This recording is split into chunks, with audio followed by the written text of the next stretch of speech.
What's that smell? Is that you?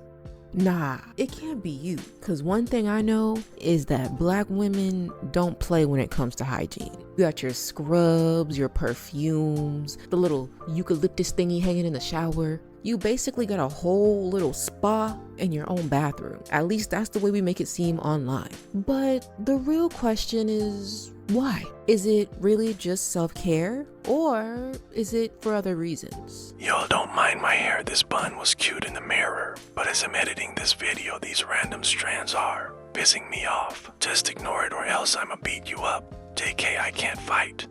Because if we're being honest, Black women have had to be very hyper aware of hygiene for centuries. And not just for fun, but also because for a long time, we didn't get the luxury of being seen as anything but dirty. So today, we're going to be talking about the history of Black women's obsession with hygiene. White people saying we're dirty and we stink. Meanwhile, they was out here being bubonic. They were dying because they weren't taking baths. Like, let's let that seep in. And why Smellism, yes, you heard of colorism, you heard of racism, Smellism has been used to police Black people's bodies and hygiene. Let's take it all the way back to slavery, when Black people weren't dirty by choice, but were forced to be unhygienic, but still made do with what they had. So imagine this, you're working from sunrise to sunset in the hot sun. They were literally sweating, bleeding, living in overcrowded cabins with little access to clean water or soap. Your clothes that are tattered are barely being replaced. Your body, your hair is not able to be washed as much as you would like it to be. Black people were forced to live in filthy living conditions. They were literally denied the resources to stay clean, but were ironically labeled as being unclean. Like, it really doesn't make any sense to me. I'm confused. You don't allow someone to be able to properly take care of themselves and their hygiene, and then you say that we're unclean and that we're less than. Well, duh. Like, how does that make any sense? And yet, despite being labeled as unclean, they still made do with the limited, I mean very limited resources that they had. They would get materials together to make brooms so that they could sweep their cabins and keep their cabins clean. They made their own brushes. They would wash their clothes in nearby rivers. And a lot of them tried to keep their spaces just as sanitary as possible with the little that they had. And this is very telling as to why we go so hard when it comes to hygiene now. It's because for generations, we were denied the access to being hygienic, which is a basic human right. And so for many of our ancestors, they believed that being overly clean, keeping your home extremely spotless, making sure that your body was extremely clean all the time. And if we even go further down when it comes to enslaved African women, whenever, it was that time of the month, a lot of times they also weren't given access to the proper hygienic menstrual products to be able to take care of their monthlies. So they had to create makeshift products to suffice. Let's say it's the 1860s and your mother is in a field. She is bleeding heavily. She's in pain. And she's in an area where wolves and bears and other predators can smell her. Y'all, my mind was blown. So, back in the 1800s, they had nothing to protect them like the way that we do now.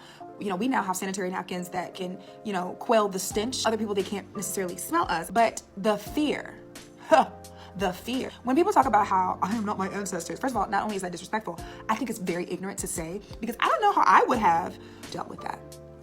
Being on the rag, being in pain, the scorching sun on my back while my back is in pain, and also having to look over my shoulder to make sure ain't no wolves coming out the woodworks to come and find me. Let's just be thankful that we don't have to go through some of the same things that our ancestors went through. If we can move on to the early 19th century, when Black people started to migrate into bigger cities where white people were during the Great Migration, white residents described them as disease carriers. Segregation laws weren't just about race, they were also about keeping Black people out of spaces that were for clean white people, whether it was their pools, their neighborhoods, hospitals, etc. Now, do y'all want to know the crazy irony of the Europeans and see-through. People claiming that, whether it was in the past or in the present, claiming that black people are unclean. The irony in it all is that they were the ones that were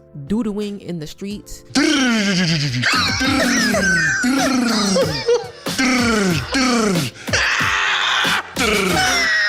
That weren't bathing and that were passing away from being unbathed. Because while black people were being forced to live in unsanitary conditions and still making do with what they had, some of the YT people were actually living in filth by choice. If we can go back to medieval Europe, for example, they didn't believe in taking baths. They thought washing too much would make you sick. Queen Elizabeth of Spain bragged that she only bathed twice in her life.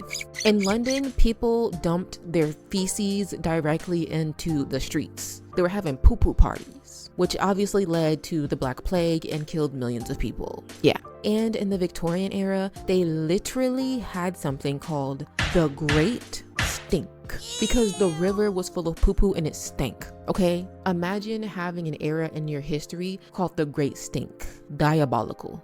And we cannot forget that when the YT people came over here on their little ships, okay, they brought over all the diseases that wiped out indigenous communities. Purposefully, might I add, but still disgusting. And you may think, well, this was the past. You need to let go of the past.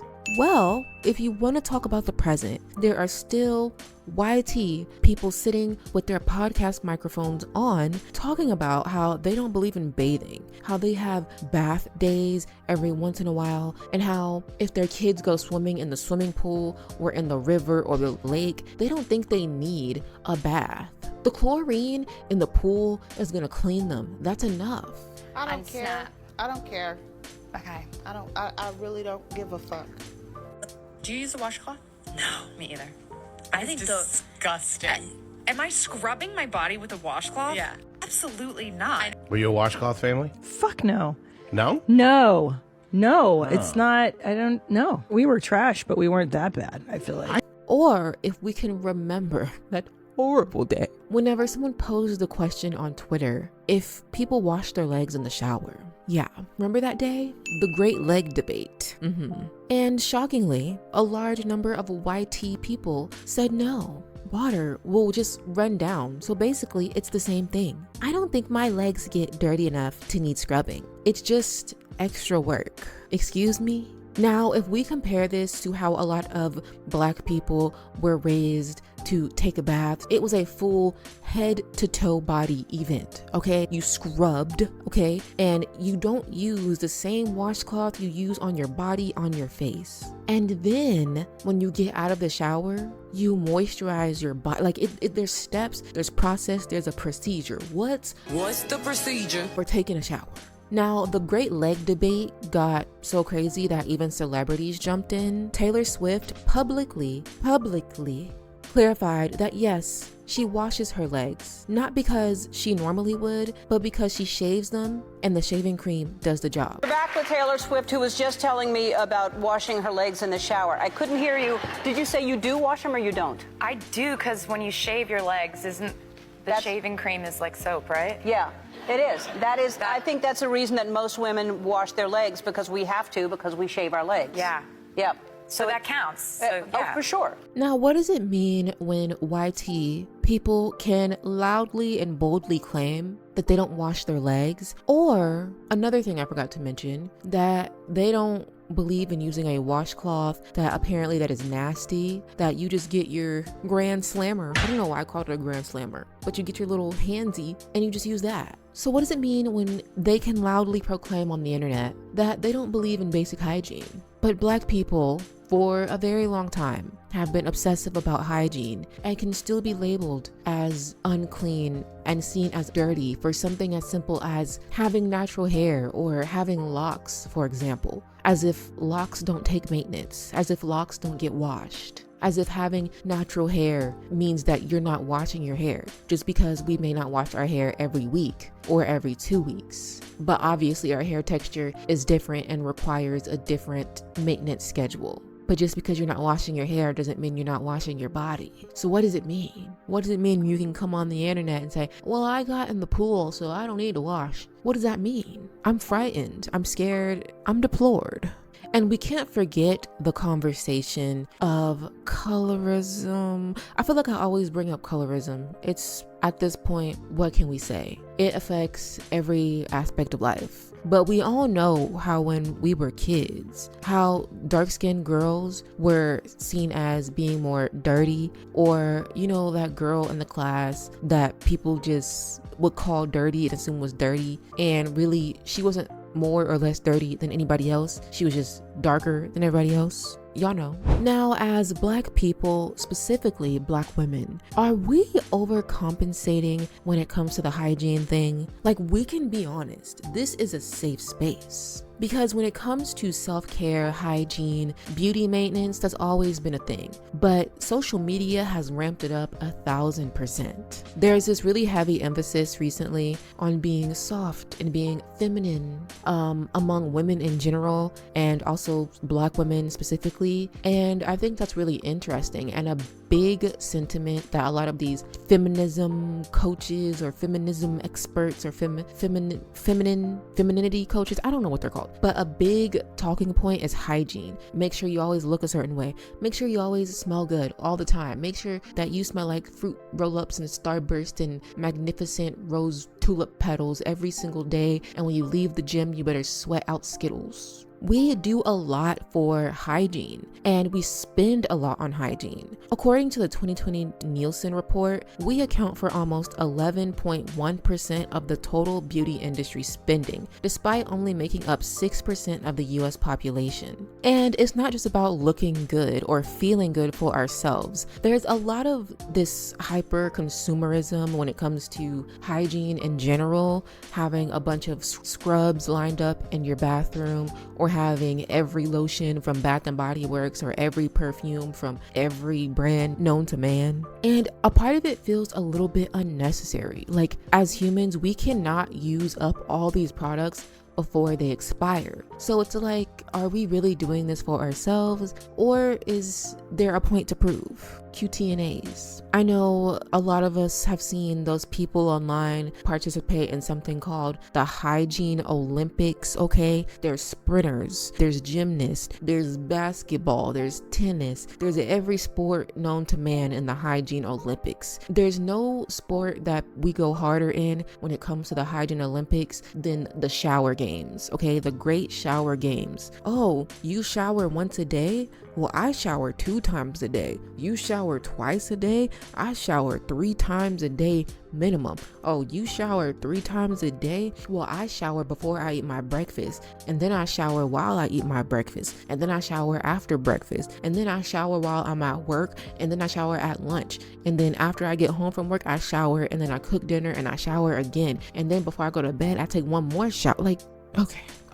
We get it. You're squeaky clean. You're squeaky clean. A seal has nothing on you. If you and a seal got onto a slip and slide, you would go at 100,000 miles per hour quicker down that slip and slide than the slipperiest seal known to man. You got it. You're squeaky clean. We get it. A lot of our hygiene starts to feel a little bit performative. I'm not gonna lie. Again, is there a point to prove? You tell me. A study by Essence found that Black women spend 80% more on hair and beauty products than white women. That is a large gap. We spend a lot on beauty, hair, makeup, hygiene products every freaking year. Now, when it comes to hair, that makes sense. But when it comes to the other stuff, we got the same amount of skin. We have the same amount of skin. We have the same amount of body. So how is it that we spend so much more? At the end of the day, Black women's obsession with hygiene isn't just about smelling good. It's almost about making up for something that our ancestors didn't get the luxury of having. And as Black people, Black women specifically, because we already get such derogatory and negative labels put on us, it means having to be overly conscious about the way you are perceived when it comes to hygiene. So if you love your 20-step hygiene routine, keep doing it. But do it because you want to, not because you feel like you need to prove a point. You don't have to be twice as clean as the next person to be considered a human being. You are worthy regardless. Because let's be real, it was never us that had the hygiene problem in the first place. Clock it. Went through our stuff. Clock it. Stole the phone. Clock it. Down. Thank you so much for watching this video. Is this a topic that you've ever thought about? Do you feel like your hygiene routine is maybe trying to prove a point or overcompensating for something? Or do you just have any thoughts about this topic in general? Let me know in the comment section down below. Go ahead and hit the subscribe button. Now, I've been nice, okay? I've been being nice, but a majority of y'all that watch my videos are not subscribed. What are you waiting for? Hit the subscribe button. It's free. It costs you nothing. Help me out. Support. No, do it right now. You spend all day on the phone anyhow. Why are you making it complicated? It's easy. Okay. It's the least you could do, I'm just saying. And hit the notification bell. Don't forget to like the video and click on my socials in the bio down below. I'm also trying to grow on there too. So I would love to see y'all over there. Again, thank you so much for watching. I'll see you guys next week. Bye-bye.